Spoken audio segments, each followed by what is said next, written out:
Hello, welcome back to part 10 of Banaras series. আর আজকে আমাদের লাস্ট ডে বানারসে। সকালবেলা উঠে আস্তিঘাটে ঘুরে তারপরে ফ্রেশ হয়ে এখন বেরিয়েছি। অ্যাকচুয়ালি কালকে একটা শাড়ি কিনেছিলাম, সেটাতে একটু ডিসপুট ছিল, সেটা চেঞ্জ করতে এসেছিলাম। সেটা করতে এসে আরো প্রচুর শপিং করে ফেলেছি। এরপরে খিদে পেয়ে গেছে। একটা নাম না জানা দোকানে কচুরি, দই আর জিলিপি গরম গরম নিয়েছিলাম, বাট খেতে পারিনি, খুব একটা ভালো ছিল না কচুরিটা। দইটা যথেষ্ট ভালো ছিল। একটা বড় ব্লান্ডার করেছি রুম বুক করার সময়তে। তার জন্য আমাদেরকে অনেকক্ষণ আগে রুম ছাড়তে হয়েছে।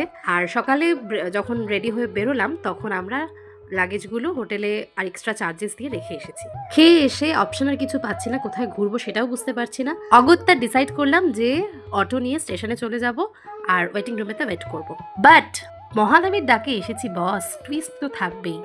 অটোওয়ালা দাদা জিজ্ঞাসা করলেন যে সারনাথ গায়ে হো, আর আমরা যাইনি। আর আমরা তখনই রাজি হয়ে গেলাম। তারপরে ঘুরতে চলে গেলাম সারনাথে। তাই দেখবে অটোতে দুবার দুটো ড্রেস পরে ক্লিপ নেওয়া আছে। দেখা হচ্ছে নেক্সট শর্টসে।